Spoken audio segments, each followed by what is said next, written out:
Bienvenidos a todos, gracias por acompañarnos a una nueva entrevista. Hoy con Armando Lucas Correa. Bienvenido Armando, gracias por estar acá con nosotras en este espacio donde vamos a conversar de las cosas que más nos gustan y por supuesto conocer a las mentes maestras que están detrás de las historias que más nos conmueven. Armando, bienvenido, ¿cómo te encuentras?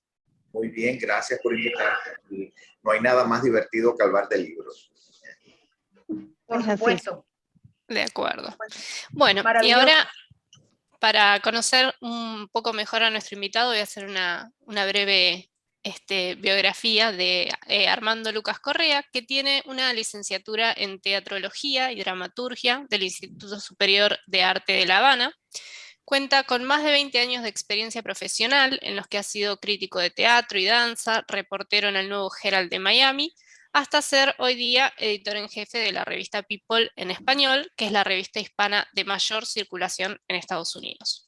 Y ha publicado 3 libros a la fecha: La niña alemana, que se convirtió en éxito de ventas, y La hija olvidada, ambas partes de una trilogía ambientadas en hechos de la Segunda Guerra Mundial, y también publicó En busca de Emma, que es un testimonio personal de cómo se convirtió en padre. Y ahora sí, vamos a la entrevista propiamente dicha, así que Pau, cuando quieras. Bien, quisiéramos saber de principio es cómo se siente a día de hoy Armando como el editor, el novelista y el padre, y cómo logra compaginar todos estos roles en su vida. Yo siempre digo que yo fui un lector que escribía y al final terminé, en mi mayor fue de crítica de teatro y danza, y comencé a escribir. Después salgo de Cuba a Estados Unidos y comencé a trabajar como reportero en el Nuevo Herald, o sea, escribiendo, pero tenía que poner a un lado la escritura de ficción, de alguna manera, por decirlo.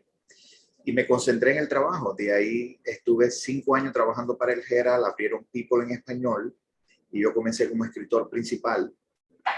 Y de ahí recuerdo que en esa época comencé, ya estando en Nueva York, a recopilar más material sobre la niña alemana, artículos principalmente de periódicos, sobre el San Luis, específicamente para la niña alemana. Y algunos capítulos datan de esa época, de finales de los 90, principios del 2000. Y recuerdo que cuando publiqué el primer libro, que fue En busca de Emma, que yo no tenía pensado escribir, recuerdo que un editor de HarperCollins se acercó a mí, me pidió una cita con mi asistente en la revista. Pensé que quería hacer un libro sobre las celebridades latinas en Estados Unidos, y al final quería que escribiera sobre el proceso de cómo había tenido mi. Ahí me asusté un poco porque yo siempre hablaba de la vida privada de los demás, pero no de la mía. Lo consulté con mi jefe, me dijeron que sí, que debía hacerlo. Lo hice y gracias a ese libro es que me abrieron las puertas en Simon & Schuster, la compañía de la competencia, ¿no?, de HarperCollins. Y es que una editora que trabaja en Simon & Schuster, que lee español, leyó el libro y me dijo: Armando, tú debes escribir una novela. Entonces le expliqué que todo escritor tenemos una novela bajo el brazo, siempre a punto de publicar y no publicamos, a punto de terminar no terminamos. Yo tenía un proyecto, pero en realidad me acuerdo que cuando fui a almorzar con ella le presenté todo lo que yo tenía sobre el St. Louis, de mi investigación por año, algunas fotografías, postales, y ella me dijo que hay un libro y yo quiero la novela en 6 meses. Y le dije: no, yo necesito 2 años. Después me pidió 1 año y al final logramos que me permitiera terminar el libro en 2 años. Firmamos un contrato y antes de que el libro fuera publicado ya había sido adquirido por varios países y ahí me firmaron por 2 libros más en San Luis. Y es cierto lo que tú dices, tengo 3 hijos, tengo un trabajo que me absorbe, pero para mí escribir es ese momento un poquito más personal, íntimo. Como alguien hace yoga, yo me pongo a escribir, trato de aprovechar bien el tiempo. Cada vez que tengo un poco de tiempo, escribo, me pongo metas. Yo creo que eso es importante. Uno puede estar esperando por la inspiración. El escritor que espera por la inspiración nunca va a escribir. Y cuando viajo escribo también. Y casi siempre con la niña alemana escribí mucho de noche y a veces los fines de semana. Con la viajera nocturna, con la hija olvidada, escribí más bien los fines de semana y editaba entre semanas. ¿Y de niño te imaginabas este futuro así, como periodista exitoso y autor reconocido? No necesariamente. Yo no pensé nunca ser periodista. A mí me encantaba mucho el cine. Tal vez me hubiera gustado ser crítico de cine, pero la carrera que había era de teatro y danza y esa fue mi especialidad. Pero sí, desde niño a mí me encantaba ir a los clubes esos de escritores. Tienes 10 años y te metes en la municipio, las casas de la cultura, y ahí presentas tus cuentos. Y por suerte todo eso lo tiré a la basura, porque si no queda en la memoria. Pero siempre, a mí siempre me encantó escribir. Yo leía y me encantaba escribir algo. Bien. Bueno, en una entrevista, Armando, dijiste, al final, bueno, y un poco lo dijiste ahora también, ¿no? Al final ser novelista es como un ejercicio que muestra tu experiencia, lo que haces, lo que vives, lo que lees, porque al final uno es lo que lee, ¿no? Nos gustaría saber qué tipo de libros disfrutás como lector y si eres un asiduo lector de novela histórica, ya No, que es lo que escribís, ¿no? En realidad a mí me gusta leer, ¿no? Y hay libros que me apasionan más que otros.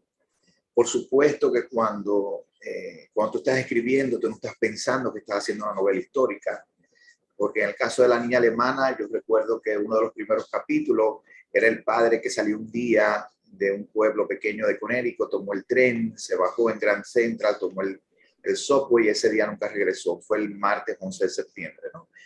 Todo el libro iba a estar oscilando de ahí y después íbamos a ver quién era este personaje. Por supuesto, cambié después toda la estructura y cuando mi hija nació decidí que ese personaje debía ser la niña más que el padre y cambió la voz del libro. Pero yo leo de todo. Me encanta ver los libros que de pronto causan una explosión en el mundo, a ver cuál es la razón.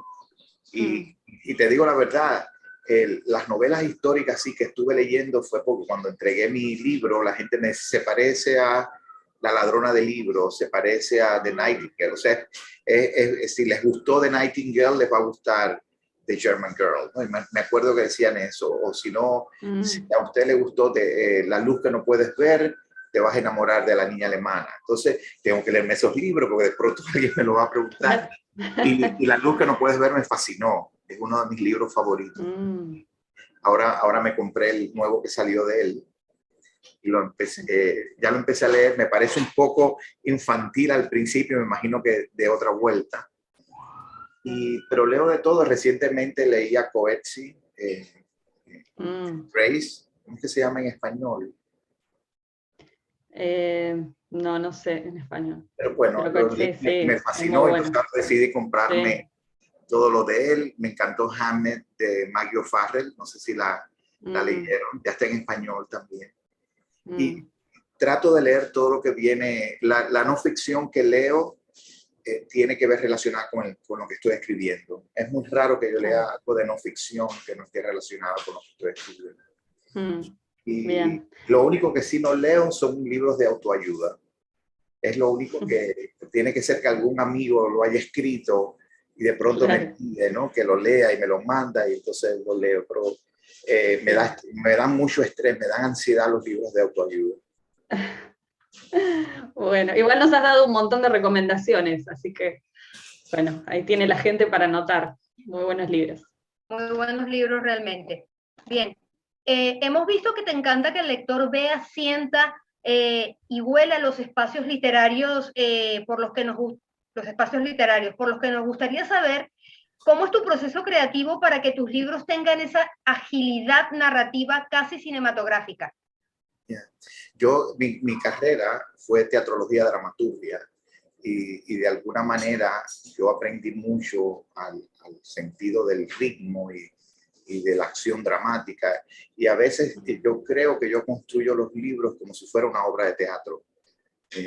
Inclusive ahora el que acabo de terminar, La viajera nocturna, se divide en 3 actos. O sea, yo trato de que cada escena comience y termine con un clímax. O sea, para mí es importante cada final y yo escribo mucho, yo escribo más de lo que voy a publicar porque me permite después editar. Yo soy mi primer editor y estoy muy pendiente del pace, del ritmo del libro, que a veces lo puedo acelerar demasiado, ¿no? Entonces a veces necesitas esa calma y de eso sí estoy muy consciente. O sea, todo lo que está en el libro tiene que tener un sentido.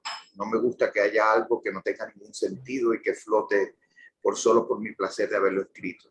También recuerdo cuando yo era el Viejo Olvidada, la crítica del New York Times dijo que yo era un escritor atmosférico, porque me encanta, y me doy cuenta que es cierto, o sea, a mí me encanta ver las texturas, y a veces pierdo muchísimo tiempo en construir tal vez la sala de la familia de los Rosenthal en Berlín, cuando tal vez lo mencionen en una idea, pero yo tuve que ver cuál era los papeles de pared que usaban, el tipo de mueble que ese tipo de familia iba a usar. Inclusive yo reconstruí y tengo todas las fotos y a veces me las mencioné, qué tipo de maleta llevaban, qué tipo de perfume usaría una familia así, dónde lo compraría. Tuve que buscar en qué tienda compraban estas familias ricas. Pierdo tiempo en eso, pero eso te da una cierta credibilidad en la escena histórica que estás reconstruyendo. Porque a pesar de que sea ficción, el libro tiene que tener una credibilidad, porque si no, el lector se va. O sea, y para mí es importante, yo sé, el San Luis es el centro, pero yo reconstruí todas estas historias de ficción alrededor, basadas en hechos reales. Ahora, en la que acabo de terminar, que se llama La Viajera Nocturna, hay un personaje que queda ambiguo y no sabe si se suicidó o si vive. Y mi editor me dijo, hace falta que el lector vea ese personaje. Entonces yo tuve, para justificar que ese personaje estaba y que no tuvo comunicación con su hija, yo tuve que estudiar en qué época se abrieron las relaciones de los viajes a Cuba, porque si no era imposible que esa persona regresara. Entonces recuerdo que tuve que decidir en qué año fue cuando Carter abrió los primeros vuelos y partir de ese día, porque si no, perdías la credibilidad. Yo sé que el lector puede ser que ni sepa quién es Jimmy Carter, ni sepa que Cuba estaba aislada, pero para mí es importante tener ese detalle. Detalles muy importantes, en especial en una novela histórica. Todo eso que dice sobre sentir y palpar en esta novela, a mí me pareció magnífico y así lo sentí. Aplaudo eso, Armando. Recuerdo que a veces los olores eran importantes, y principalmente para una familia alemana que llegaba a La Habana, y La Habana, imagino que bueno, en nuestros países así, el olor se siente, el sol levanta los olores, y de niño todos nos bañábamos con aguas de violeta y tal. Entonces, recuerdo que cuando esa niña está en Cuba, la señora que trabaja la llenaba de violetas para salir a la calle, y mi editora me decía, allá hay demasiadas violetas, allá hay demasiada esencia de violeta en el libro. Pero a mí me gusta sentir que tú leas y huelas, sientas la temperatura, el olor, el tiempo, el ritmo. Disfruto eso, sí. Disfruto cuando estoy leyendo, o sea, y como al final yo soy un lector, yo trato de hacerme sentir bien a mí como lector, ¿no? Sí, el lector aprecia eso, sí, totalmente. Bien, Armando, vos tenés la particularidad de que escribís en español, pero participás activamente de las traducciones al inglés de tus novelas. ¿Crees que algunas cosas pueden transmitirse mejor en uno u otro idioma, o es algo irrelevante a la hora de contar las historias? En inglés definitivamente hay dos maneras de contar, o sea, me imagino que en todos los idiomas sea así. Dice, tal vez en las lenguas romances funcionen. Yo no tengo ningún acercamiento con las otras traducciones, a no ser que me envíen preguntas, ¿no?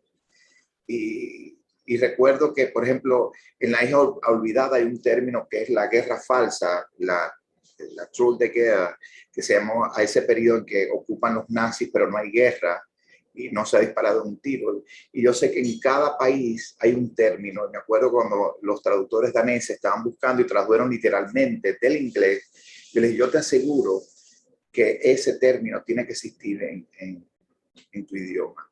Y entonces cuando le expliqué lo que hay, enseguida encontró el término. O sea, cada país tiene un término y no puedes hacer una traducción literal. En eso me pasó con la traductora de Dinamarca. La traductora al griego también era muy buena y le gustaba comunicarse conmigo. En mandarín jamás se comunicaron conmigo, así que no sé cómo terminó. La traductora alemana sí se comunicó mucho conmigo. Y por supuesto la traducción en inglés es un back and forth, porque de alguna manera los cambios que hace en inglés a veces me motivan a hacerlo al español también. O sea, y ahora mismo me está pasando, yo estoy editando en inglés La Viajera Nocturna, Y se lo dije a mi editor, ¿no? Y ya hice cambios, porté, algunas cosas funcionaban bien en español y no funcionaban en inglés. Entonces decido mantenerla en español y dejarla en inglés. Hay cosas que son muy sintéticas en inglés, pero a veces todo lo contrario. A veces, por ejemplo, la frente despejada, eso no existe en inglés. Tú tienes que explicar que no hay cerquillo en la frente, que no tienes pelo, porque si dices un clear, suena que estuvo sucia. O sea, ese tipo de términos, hay a veces el inglés es muy compacto y a veces no, a veces necesita una explicación más. Pero con la única traducción que tengo que ver y que reviso y me da mucho dolor de cabeza es la de inglés, porque tengo que trabajar, gracias a que el monitor es grande, yo tengo el texto en inglés aquí, el texto en español, y voy cambiando inmediatamente, porque yo soy responsable de mi texto en español. Eso no se lo puedo dar a un copy editor que se dedique después a cambiar. Es imposible hacerlo. Interesante. Sí. Bien, vamos a empezar un poquito a meternos más de lleno ya en la trilogía. Y queremos saber es por qué de entre todos estos hechos históricos que se han descrito sobre la Segunda Guerra Mundial, que hay muchísimos libros, como bien los dijiste antes, has escogido este episodio particular como telón de fondo de estas novelas. A mí la segunda, yo creo que cuando uno es niño, siempre hay algo que lo impresiona. Hay niños que tal vez le impresionen más las batallas de los cowboys en el oeste, hay otros que le interesan más los egipcios, los griegos. A mí la Segunda Guerra Mundial siempre sentí una fascinación, más que todo porque me parecía increíble que eso pudiera haber sucedido en pleno siglo XX, ¿no? Y no solamente en pleno siglo XX, sino en el continente más civilizado. No pasó en nuestros continentes y en nuestros países, que para ellos muchos podemos ser considerados menores o salvajes. No pasó en el continente más civilizado, en el país de pensadores, en el país más civilizado de Europa. Entonces, eso siempre me dio mucha curiosidad. Y también la historia del San Luis, que tiene que ver con Cuba. Yo crecí oyendo de esa historia y mi abuela maldiciendo, discutiendo con mi abuelo porque ese barco no entró. Y cada vez que averiguaba, había menos información. Cuando empecé a buscar información, me fui fascinando más, ¿no? Y tratando de ver que había sobrevivientes y qué pasó con ellos. Y en la cabeza, al final uno tiene la cabeza de un escritor y quieres imaginarte la historia que sucedió, ¿no? Como yo era periodista y soy periodista y estaba trabajando en el Herald, yo quería hacer un libro de no ficción, entrevistar a personajes históricos, a historiadores, a tratar la documentación. Pensé que al final, pero ¿cuántos libros hay del San Luis? Y solamente se lo leen los expertos. De ahí nace mi hija y ahí de alguna manera mi sensibilidad cambió también, ¿no? Y yo me di cuenta que el libro tenía que tener el punto de vista de una niña. Porque es fácil siempre decir, Hitler mató a 6 millones de judíos, ¿no? Murieron más de 20 millones en Europa, 60 millones en el mundo, pero eso son cifras al final. Son cifras que no tienen ningún sentido y a la vez las compara con el volumen solamente. Cuando tú personalizas esa cifra, el efecto es diferente, ¿no? Y ahí traté de crear una conexión emocional con el lector, con esa niña, con esa madre, con ese padre. Y fui construyendo esa historia desde los ojos de dos niños, ¿no? En ese caso. Bien. Es genial, sí, verlo desde otra perspectiva, porque es cierto, el tema de los números en la guerra que son escalofriantes, pero verlo personificado es todavía más impactante, ¿no? Y hablando con un colega recientemente que está escribiendo ahora sobre mi trabajo, él me decía que yo era un revisionista de la historia, en el mejor sentido de la palabra, porque yo usaba la historia. Para todos la Segunda Guerra Mundial se acabó en el 45, ¿no? En abril del 45 se crean las Naciones Unidas, se les da el Estado de Israel, pero los efectos de la guerra siguen hasta hoy. O sea, eso de la hija olvidada, cuando yo hablé con Judith, que ahora se llama Steele, Judith Cooper, ella me decía que es la niña que el padre abandona y la cambia por joyas antes de ello ir a Auschwitz y la salva y la cría una familia francesa. Ella me sirvió de inspiración para la hija olvidada. Ella me cuenta que ella a veces va a la farmacia y se siente perdida y fue sola, pero siempre hasta hoy, que tiene más de 80 años, se siente que alguien la abandonó.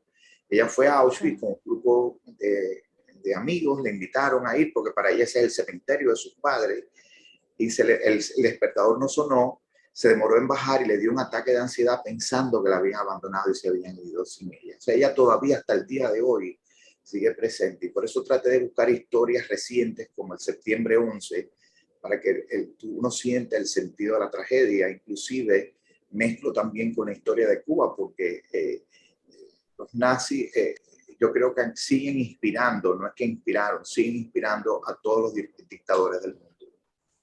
Sí, totalmente. Sí. Y esto que decís vos de los eventos de la infancia te marcan para siempre, ¿no? Más allá de que uno vaya superando cosas, que es lo que le pasó a ella. Armando, ¿vos te ves escribiendo sobre otros momentos históricos igual de turbulentos que en las primeras décadas del siglo XX? Bueno, eso es lo que estoy escribiendo ahora.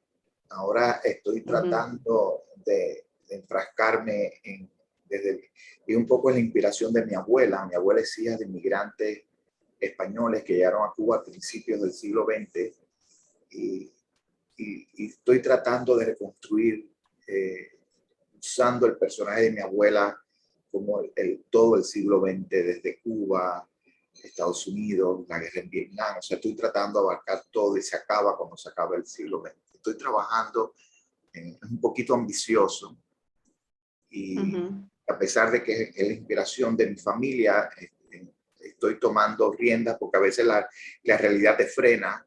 Estoy tratando de irme. Ya he escrito casi más de 80,000 palabras. Estoy solamente no he terminado ni la primera parte, va a tener 2 partes. Y se divide o sea, empieza en el siglo XX, en el 1900, que la primera parte se acaba en el 59, cuando triunfa la revolución, y la segunda parte es la que tengo que empezar a escribir ahora. Pero me encanta escribir, escribí también, y ese es un libro que ya se vendió, pero no puede salir hasta que no salga La viajera nocturna, que se llama El silencio en sus ojos, y es una especie de thriller psicológico. Y yo lo escribí entre libro y libro, porque era como para limpiarme el paladar antes de empezar otro libro, porque se te queda la voz del primero, ¿no? Entonces, por eso el primero era en primera persona, el segundo lo pasé a tercera, y traté de cambiar, porque si no, se parecen los libros, ¿no? Claro. Lo más difícil es cuando estás empezando a escribir, en qué voz vas a escribir. La puedes cambiar después, pero tienes que... Entonces yo escribí un poco, tenía una historia que me obsesioné con ella, y es una especie de enfermedad visual, y como era tan... me permitía crear un mundo externo que no existía y solamente estaba en la cabeza de ella. Y nada, el libro le encantó a Simon & Schuster, ya lo adquirió, pero yo no creo que eso salga como hasta el 2023, 2024. No, eso te íbamos a preguntar porque habíamos leído al respecto de ese thriller psicológico y queríamos saber en qué estabas.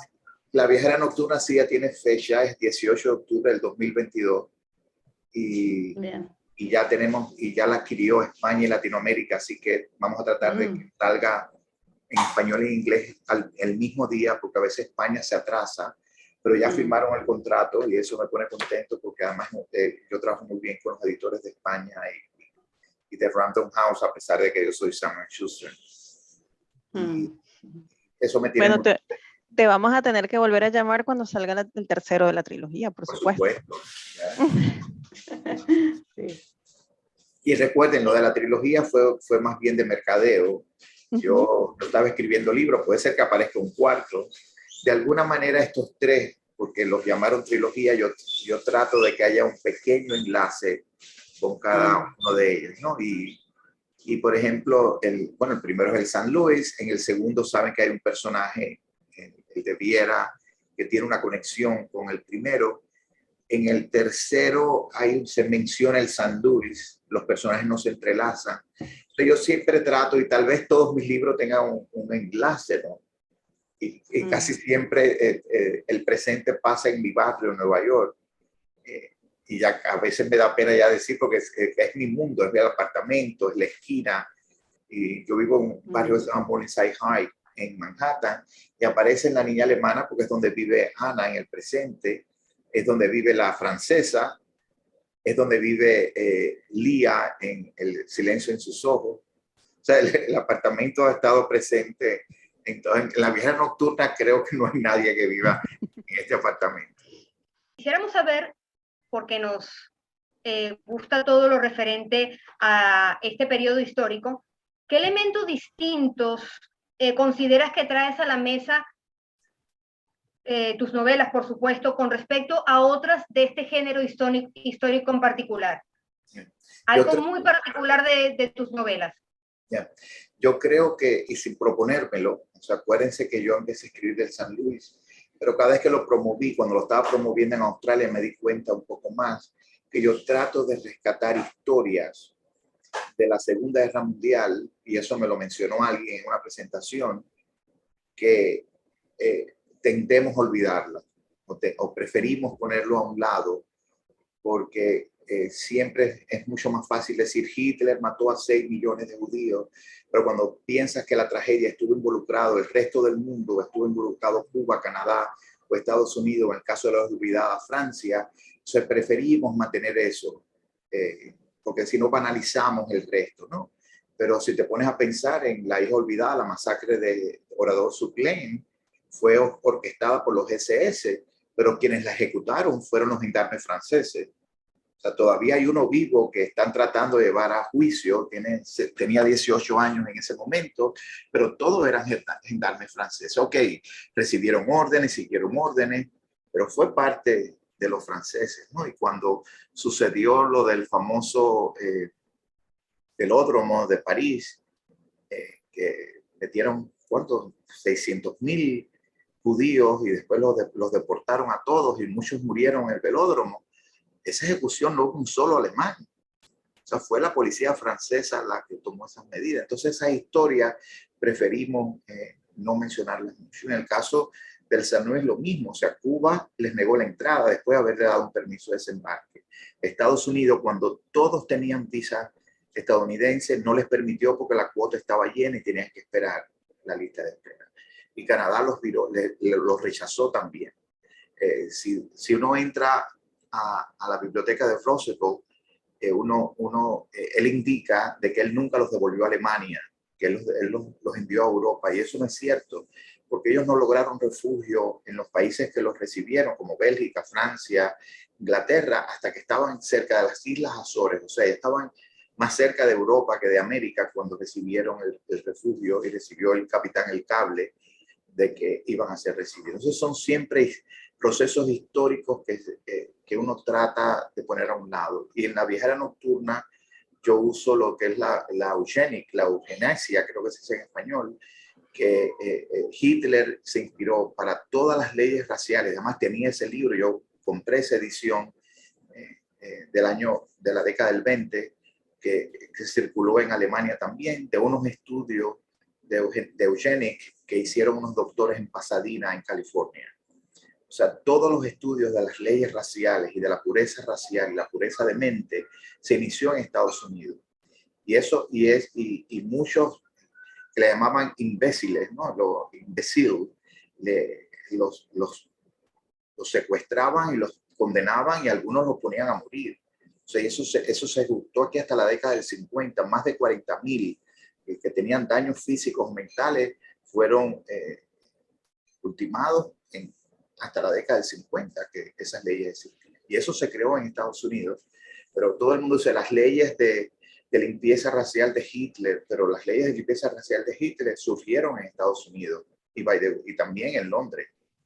Era la conexión de los tres institutos. Entonces yo trato de rescatar ese tipo de historias que habitualmente no se reflejan y siempre solamente se pone como al malo, ¿no? de la película Los nazis a Hitler.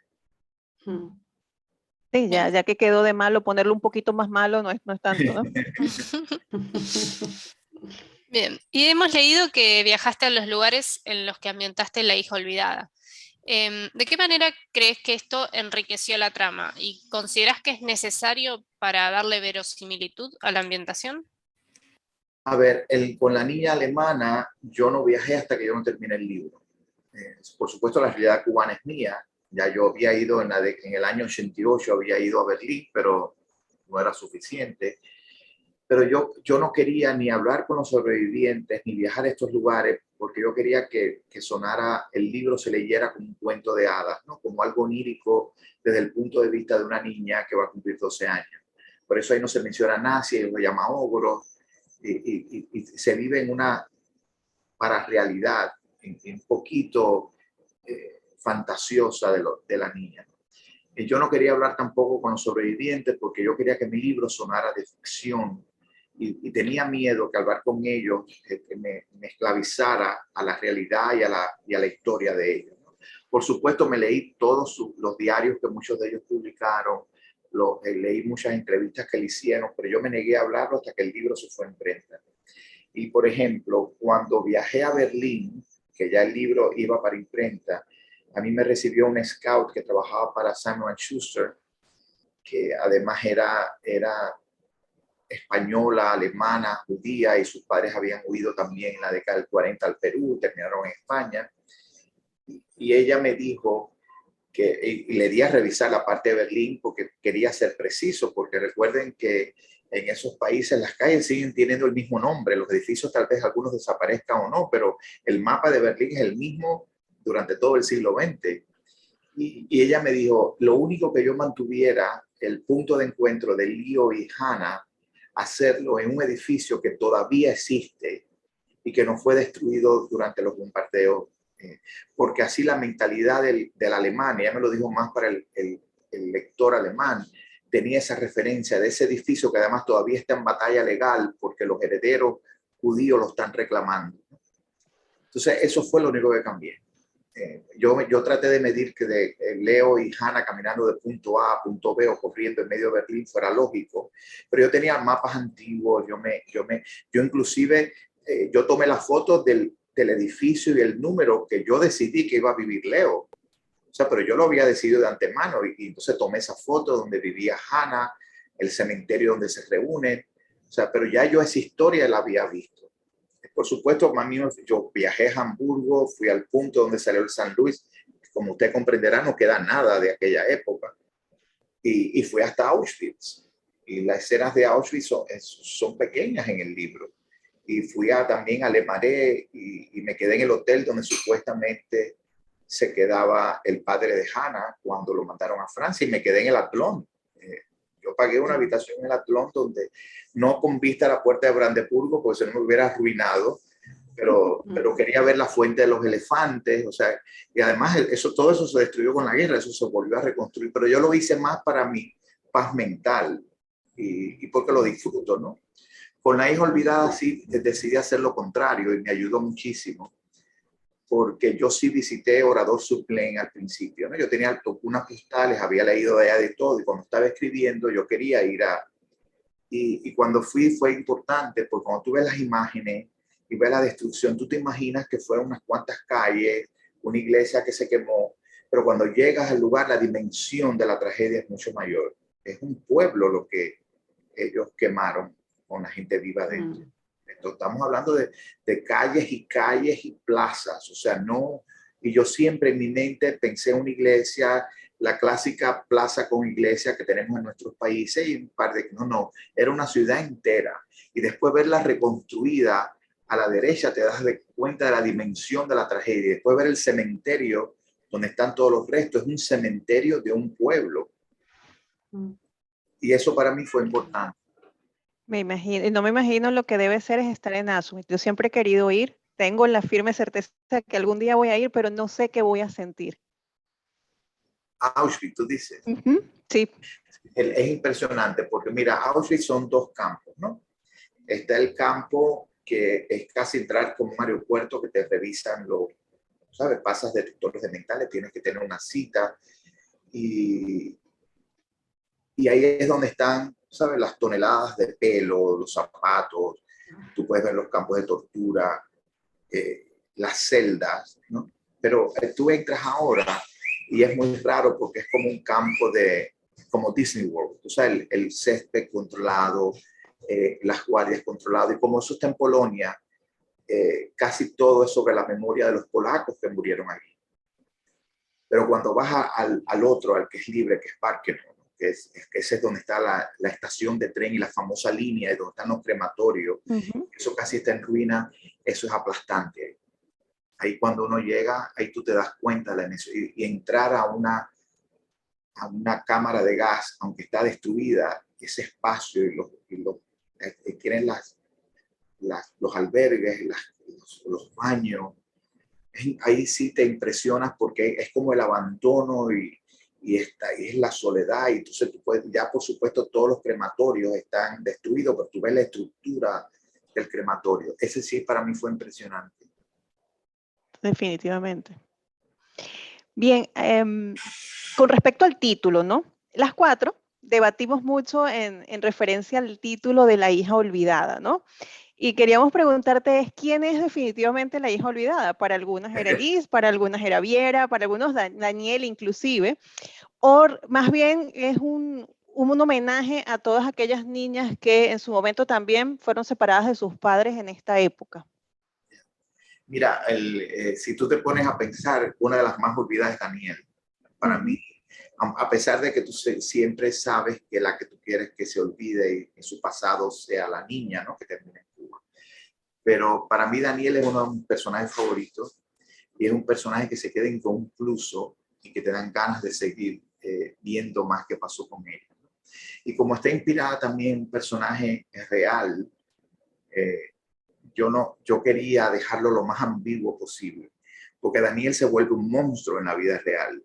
En la vida real, pero yo siempre, y cuando hablo con Judith, y Judith también lo entiende, tú la justificas, porque ella fue la que, o sea, ya, al final esa niña sufrió todo, y si lo hizo, y al final ella no quiso que él se comunicara y que Judith desapareciera, en su mente la estaba salvando. Porque acuérdense que la guerra para nosotros hoy día se acabó en el 45, cuando ya no hubiese bombardeo, la gente tenía miedo. O sea, los nazis seguían. O sea, la guerra siguió y se extendió y la pobreza en Europa.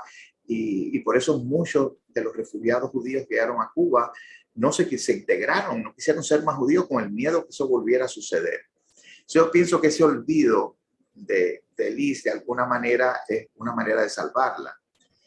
Pero en la vida real, Judy, cuando trata, ella la cría la familia francesa, en la vida real, una familia ortodoxa judía de Washington Heights la reclama en el año 47 un tío, y la madre la madre francesa tiene que entregarla.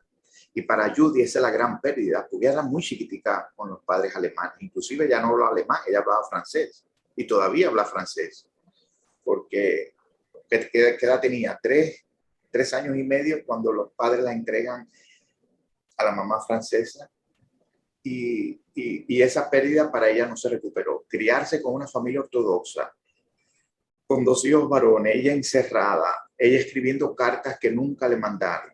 Entonces a los 18 años ella me dijo, el primer hombre que me pidió la mano, me casé porque yo quería salir de allí. Entonces ella se comunica con Daniel. Daniel tiene otro nombre, por supuesto. Y Daniel le dice que no se le ocurre llamar más, que desde que ella llegó y su madre la recogió, la vida de ellos ha sido una desgracia, y su madre ha caído en una depresión crónica y ella no quiere saber más de ella. O sea, eso para Judy fue terrible. Claro. Y pasaron los años y a través de una organización ella logró invitar, se llamaba Maman Susi en la vida real, invitó a la madre francesa. El New York Times la entrevistó y le dicen, ¿cómo tú arriesgaste a tu familia? Porque te podían haber matado a ti, a tus hijos, a toda tu familia por haber recogido una niña judía. Y ella le contestó, era mi deber cristiano como católico. Entonces, desde ahora, si tú le dices a Judith que tú eres católico, ella te abraza. O sea, ella tiene una adoración con todos los católicos después que esta mujer le confesó eso. Y después, al poco tiempo, la señora murió. Y Daniel para mí siempre se queda porque a Daniel la dañaron. ¿Sabes? Al final, ella podía haber dicho, ella no es la verdadera soy yo, y no lo hizo. Entonces, de alguna manera, ella tuvo compasión con la niña. Pienso yo, ¿no? Pienso. Pero a mí ese personaje me queda, y yo sé que la niña olvidada siempre es la que tú envías y olvidas, ¿no? Pero al final el olvido se juega como una temática en todo el libro, ¿no? Y el olvido como salvación. A veces es necesario olvidar para salvarte. Correcto. Ese no era el título original del libro. ¿Cuál era? Como era todo el cardiólogo, yo me dediqué a estudiar todo, cómo se lee un electrocardiograma y las oscilaciones del corazón. Yo quería que fuera el silencio entre nosotros, ¿no? El silencio que tú tienes que tener entre un latido y el otro, y ahí te protege. Pero en ese momento había salido un libro que tenía un título parecido y mi editora no pensó que no, pero el título me encantaba, por eso terminé con El silencio en sus ojos en la otra novela. Y en inglés no me gusta el título, que es The Daughter's Tale, porque es la historia de la hija, entonces a mí no dice nada. Pero la The Forgotten Daughter sonaba muy raro en inglés, por eso no quisieron ponerlo así en inglés. Pero en español a mí me gusta el título, La hija olvidada. Sí, a mí también. Sí, a mí también. Es muy bello y es muy, como vos dijiste, es como un poco ambiguo, entonces tuvimos un gran debate muy interesante acerca de eso. Y es genial porque cualquiera de las cosas que nosotros pensáramos es acertada, ¿no? Ya que el título es como muy amplio. Bueno, y hay otra historia interesante y fuerte, ¿no? En 2009 vos publicaste En busca de Emma, como nos contaste al principio, donde contás el larguísimo camino que vos y tu pareja tuvieron que recorrer para lograr ser padres, ¿no? Es una historia muy personal, como dijiste, esto de tener que hablar de tu vida, ¿no? Y que deja al descubierto vivencias muy íntimas. Nos gustaría saber un poco cómo es que nace esa historia, cómo es que la empezaste a escribir, que la escribiste.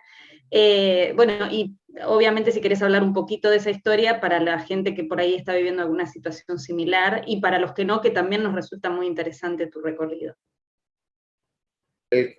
Como ya les dije, yo no pensaba escribir ese libro, ¿no? Y cuando se acercó este editor, ahí empecé a hablar con otro escritor, como se hacía una propuesta para un libro de no ficción, y yo no tenía tiempo, y era una época un poquito difícil en la revista donde estaba trabajando, pero cuando volví a mis notas, yo me impresioné de todas las notas que yo tenía. O sea, tenía diálogos, tenía llamadas, tenía las fechas, tenía todos los recibos guardados, todas las consultas médicas, todos los sonogramas. O sea, tenía mucha información para poder trabajar en eso. Y aunque era un poco asfixiante la cantidad de información y cómo organizar eso, yo creo que lo que me salvó y me orientó era escribir el libro como si fuera una larga carta mía. Traté después de hacerlo un poquito impersonal, porque la carta era casi hablándole ella todo el tiempo. Y traté de suavizarlo un poco. En esa época estaba leyendo el libro de Joan Didion, que se llama El año del pensamiento mágico, se llama en español, que es un libro que no tiene nada que ver con esto, pero es un libro que tiene que ver con la muerte y la muerte de su marido. Pero hay muchas referencias médicas y el libro a mí me hizo llorar todo el tiempo, es uno de mis libros favoritos. Y yo quería entender cómo ella podía hablar de la muerte y de las consultas y todo sin dejar que cayera tu interés, ¿no? Entonces traté de hacer lo mismo con En busca de Emma. Recuerdo que estaba leyendo en paralelo ese libro. Y lo fui construyendo. En realidad fue un libro que fue bastante fácil de escribir. Me tomó menos tiempo, no sin contar, yo lo escribí como en 1 año y medio, comparado con las novelas históricas que me toman 10 años, 4 años. Y me ayudó todas las notas que tenía. Y es un libro que le tengo mucho cariño. Lo tenía, bueno, siempre lo tuvo HarperCollins. Esa editorial cerró, que se llamaba Rayo, pero tuve la suerte que la directora de Atria, que fue la que compró la niña alemana, pasó a Harper One y pasó a tener todo el inventario de libros, y al ver mi libro ya decidió sacarlo en inglés y reeditarlo ahora, ¿no? Más o menos con el 10º aniversario. Ahí vino la pandemia, pero la idea era haberlo sacado con el 10º aniversario del libro, una reedición, una revisión, un nuevo prólogo. El libro ahora está ya disponible. Pero es un libro que es difícil para algunos países donde el método en que nosotros usamos para convertirnos en padres es un poquito no convencional o no convencional. Pero para los que no sepan, nosotros somos dos papás, ahora tenemos 3 hijos. Al principio queríamos adoptar, pero en la Florida una pareja del mismo sexo era ilegal adoptar a finales de los 90. Ya nos mudamos a Nueva York y yo leí un artículo sobre una madre de subrogación, una donante de óvulo y un hombre solo que había tenido una hija. Me di cuenta que se podía hacer el camino, era un camino costosísimo. En ese momento vendimos el apartamento que tenemos en Nueva York para poder costear los gastos de crear a Emma, que al final terminó costando $125,000. Y es un proceso donde yo dono el esperma, una donante de óvulo dona el óvulo, se crea un embrión y ese embrión se le pone a una tercera persona. Por eso se llama madre gestacional, ¿no? Y entonces se pone el embrión en ella y suena muy fácil, a los 9 meses tiene un bebé, pero en ese camino puedes tener donantes de óvulos que no producen óvulos, puedes tener una donante de óvulos que sale embarazada, hay que esperar que termine el embarazo, después hacer una transferencia que te dice el médico que es perfecta y los 3 embriones se pierden. O sea, son muchos accidentes en el camino. Pero al final uno tiene a tu hija y se te olvida todo el dinero que gastaste, se te olvida todos los dolores de cabeza que tuviste, todos los viajes que tuviste. Yo vivo en Nueva York, había que viajar a California, que es el estado más amigable para la subrogación asistida. Y de pronto cuando Emma tenía 2 años nos dijo que quería tener un hermanito, teníamos embriones congelados y empezamos el proceso y en realidad ese proceso se hizo con menos accidentes, ya estábamos más preparados, la ansiedad era menor porque al final si se daba bien, si no se daba tan bien y nos sorprendió porque estábamos buscando un niño y como de 3 embriones siempre se quedaba uno solo, nos sorprendió que íbamos a tener twins y tuvimos a Ana y Lucas que ahora van a cumplir 12 años en diciembre y Emma acaba de cumplir en 16. Wow. Yo te quería preguntar, perdón. Aye, yo te quería preguntar, Armando, es que yo acabo de terminar de leer el libro y a mí me pareció muy emocionante, ¿no? Que, lo que más me gustó, sí, el libro de En busca de Emma, y me encantó es la transmisión de los sentimientos que están allí, de como padre, de cómo la soñaste, porque bien lo dices que en el cambio de milenio tú la soñaste y desde ahí todo el camino que recorriste, ¿no? ¿Cómo se siente ella? Si te puedo preguntar y si me permites la pregunta, bueno, ¿cómo se sintió ella de leer el libro? Porque yo me sentí como que, ¿cómo me quiere mi papá? Y como que si fuera mío, ¿no? Entonces, por eso te quiero preguntar. Ella aún no ha leído el libro. Ella lee más en inglés que español, ella lo tiene y ella sí se leyó La niña alemana y la leyeron también sus amigas y yo lo presenté en la escuela que ella estaba antes. Pero en busca de Emma no se lo ha leído y se le digo, tú vas a tener que leer este libro en algún momento, ¿no? Pero aún no se lo ha leído. Pero, espérate que Gonzalo me está preguntando algo. No te oigo.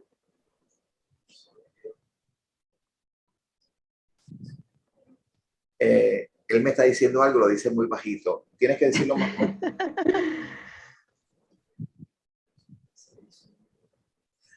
Ya, él me recuerda que un día íbamos manejando a Disney World. Iba él manejando, yo iba con Emma atrás y mi mamá adelante o algo así.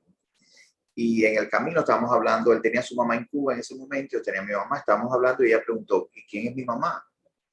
Y entonces ahí hubo un silencio, mi mamá por poco le daba un infarto. Le pregunté, bueno, tú sabes que tú tienes 2 papás, hay niños que tienen una mamá, un papá, hay niños que no tienen ni mamá ni papá. Y ella dijo de pronto, pero yo quiero tener una mamá. ¿Quieres que abuelita sea tu mamá? Y dice, no, abuelita es mi abuelita. Y tu tía, mi hermana, que ella se lleva muy bien con ella. No, ella es mi tía. Tú quieres que Mary, la madre de subrogación, porque con ella tenemos una relación, la vamos a visitar a... No. Entonces, ahí yo creé un libro con foticos y las visitas que se llamaba En busca de Emma. De ahí sale el título. Entonces, ese libro que después tiene En busca de Ana y Busca de Lucas, es un libro de fotografías con todas esas imágenes, el viaje, cuando fuimos a la primera consulta médica, cuando descubrimos que era Emma. Y en una época nos pedía que se la leyéramos todas las noches. Ese era su libro favorito.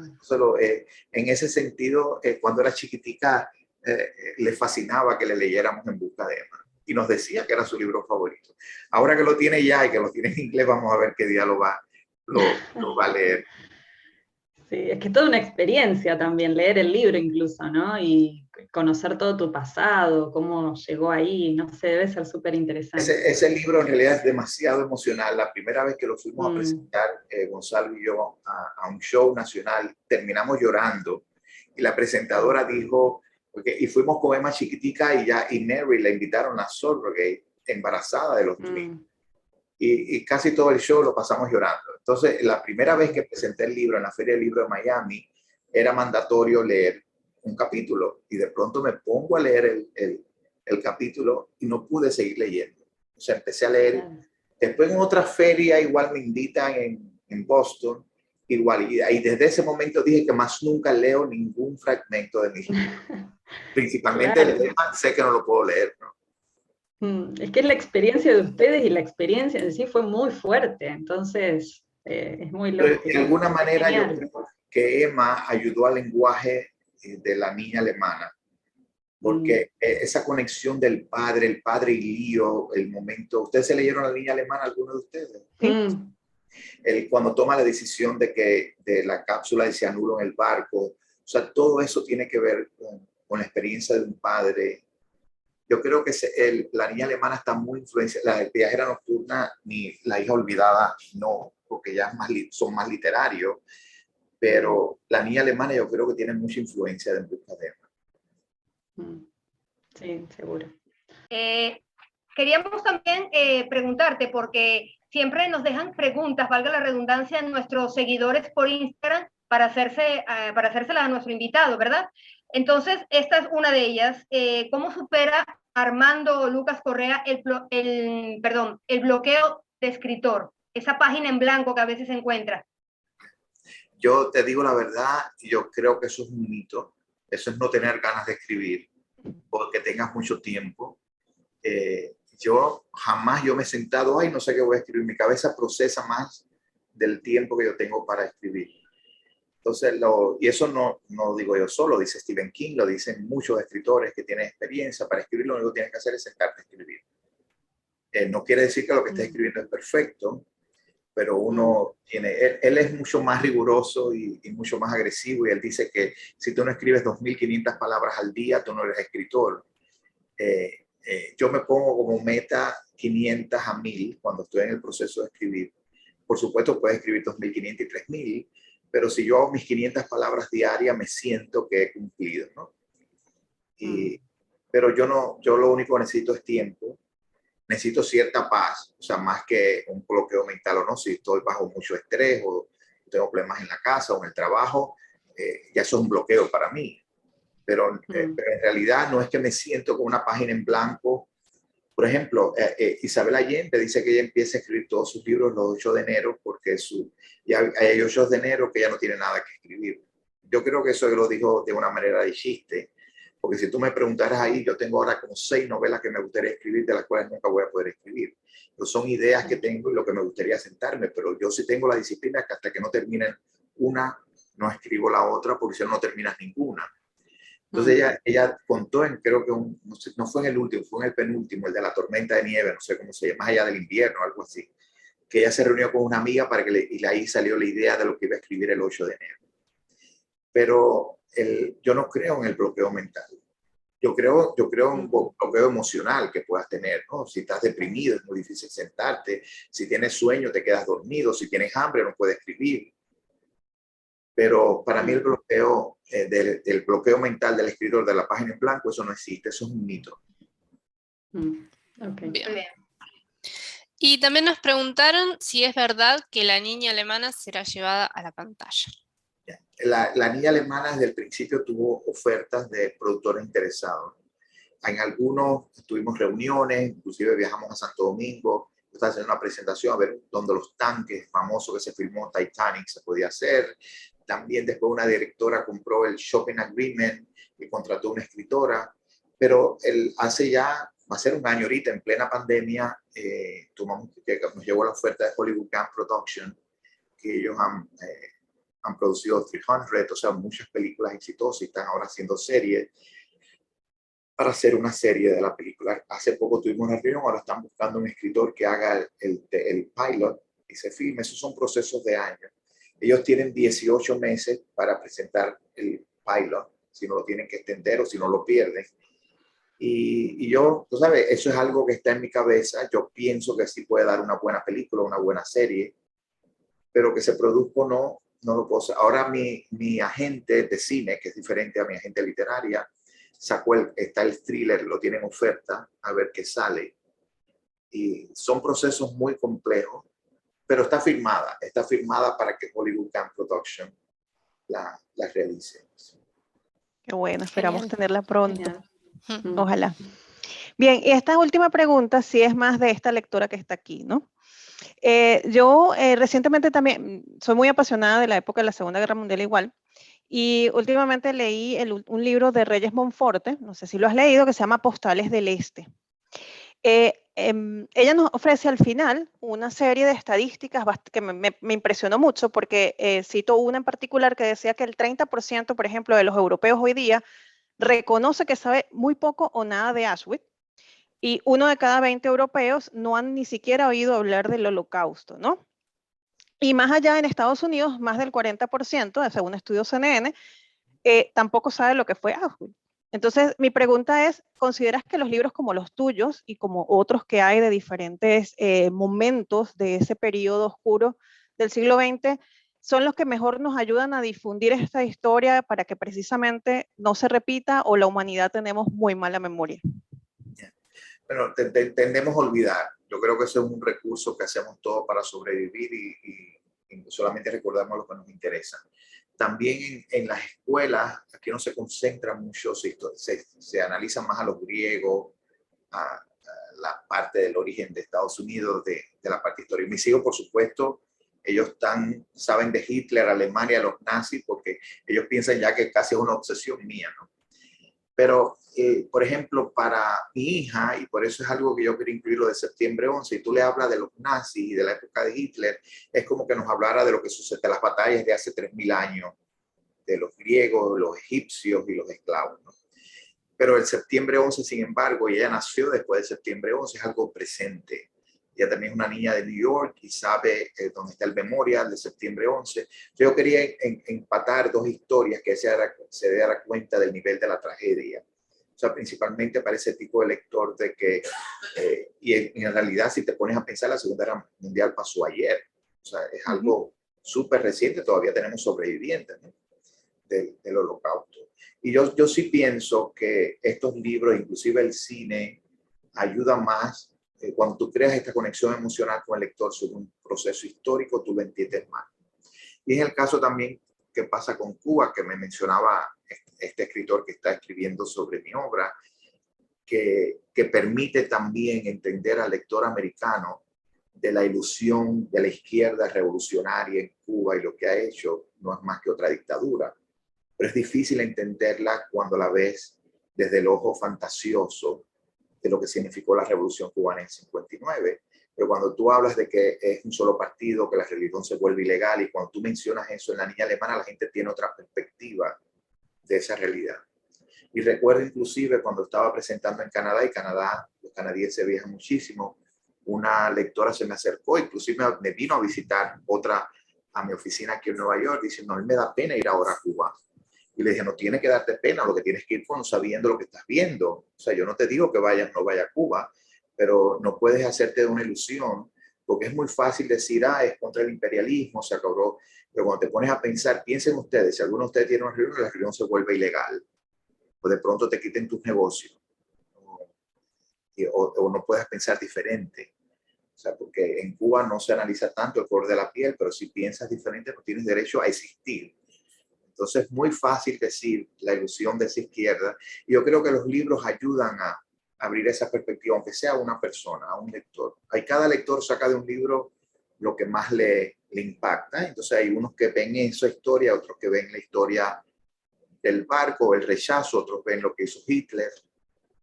Y yo creo que la viajera nocturna va a permitir entender también, porque la tragedia también del Holocausto se ve solamente en los judíos. O sea, rescatar también esta imagen de estos niños birraciales y los negros que fueron aniquilados en Alemania, de eso no se habla.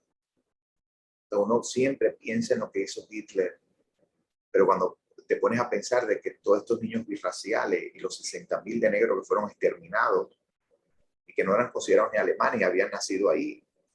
Bueno, y ya llegando al final de nuestra entrevista, Armando, nos gustaría que le dejaras un mensaje a toda la gente que ha leído tus libros y a los que aún no lo han leído, pero bueno, que quizá los puedas inspirar a hacerlo.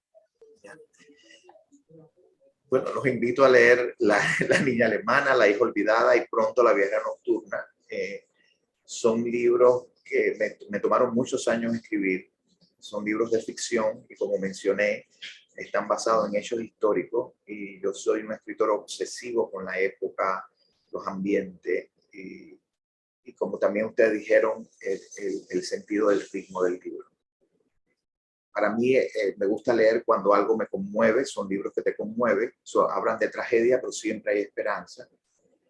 Y hay quien incluso ha visto historias de amor y romance también en los libros, aunque no es el centro del libro. Pero creo que la relación de Leo y Hannah es una relación muy especial. Y inclusive algunos me han dicho que piensan que estos son personajes reales, y me han dicho, yo creo que Leo no se murió, que Leo sobrevivió la guerra. Eso me pasó una vez en Israel.